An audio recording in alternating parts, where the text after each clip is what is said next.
Outside of playing wall ball, the next most basic drill you can do to practice your stick skills is partner passing.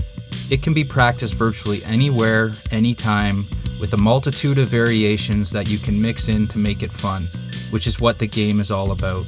You can practice from various distances with various release points, footwork elements, and other techniques. You won't have very much fun if you can't catch the ball, which is a natural starting point for coaches, with the basic assumption that players have already had ample opportunity to practice passing against the boards, shooting, and of course picking up loose balls without using their hands, which is the oldest rule in lacrosse and something that should be discouraged when coaching beginners. In variation 1 of this drill, beginners get a chance to focus on their catching skills before getting into regular passing and catching, preceded by a catching demo focusing on soft hands and whether the egg, aka the ball, would splatter on the volunteer's face when using their hands to catch it, which is a fun conversation for kids. As in all variations, players are positioned across from each other widthwise relative to the rink, in this case rows 3 to 5 meters apart depending on their age, one row with balls and the other without.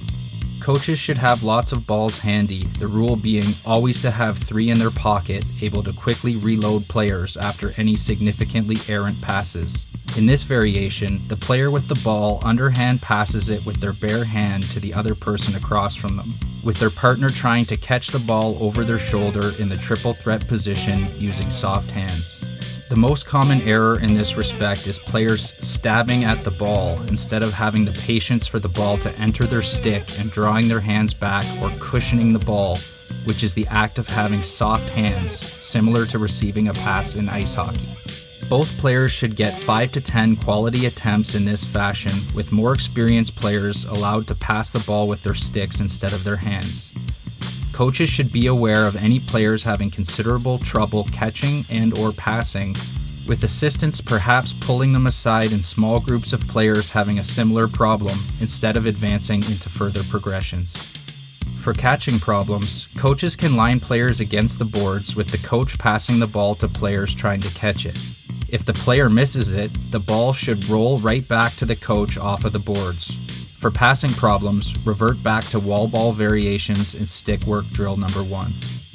In variation 2, players are into regular passing and catching starting from 10 meters away, which is the safest distance to pass from in gameplay and a good distance for continuing to work on passing mechanics. Beginners and intermediate players should be encouraged to stick to the overhand passing technique, which is by far the most accurate, whereas advanced players can practice with more advanced release points like sidearm and underhand at the coach's discretion.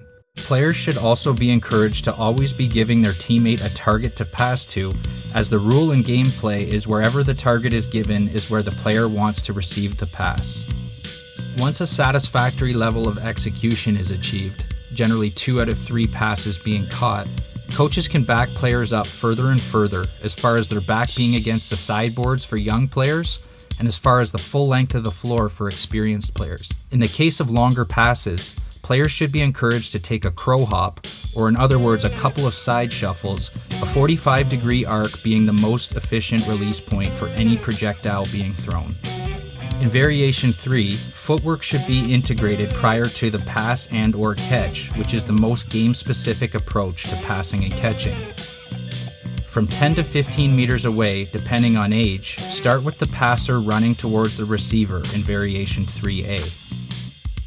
Next, practice with just the receiver running towards the passer, with experienced players ideally using basic footwork left and right before making the pass.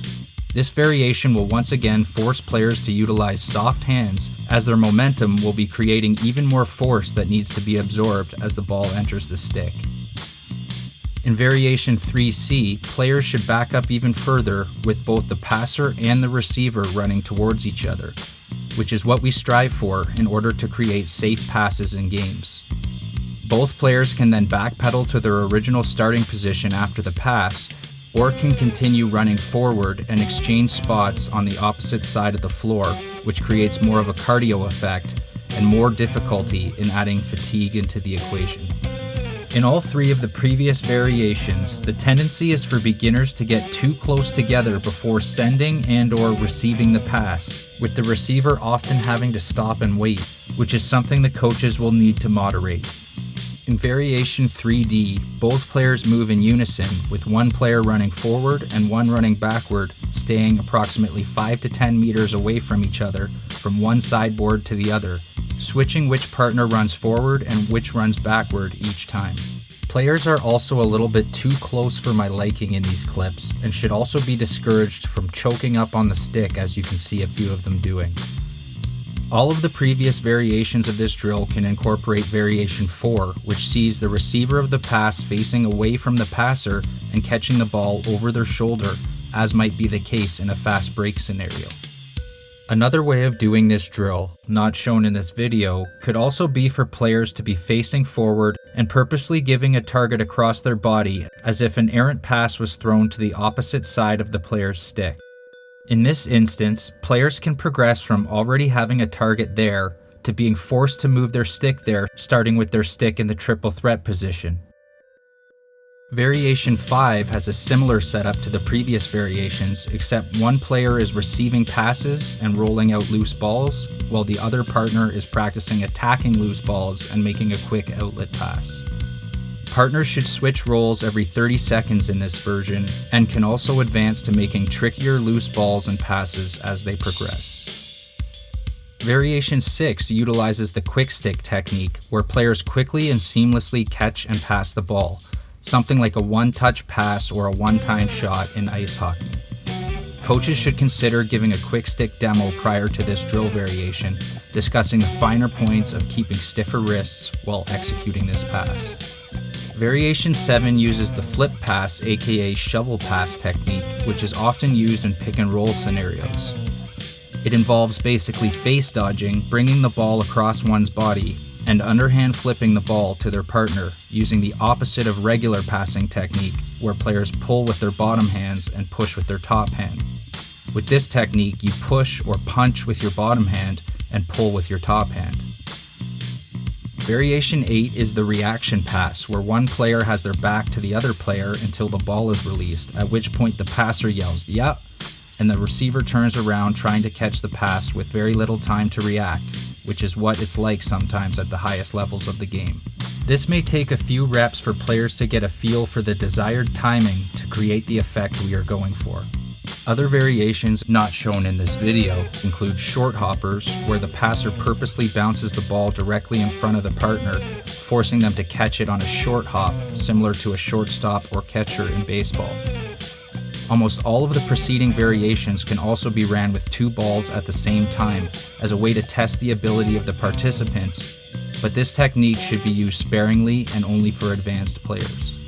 Lastly, all of these variations can be turned into a game to add fun and competitiveness into the fold, with players keeping track of how many times in a row they catch the ball without a drop. If a ball is dropped, players must start their count over from 0.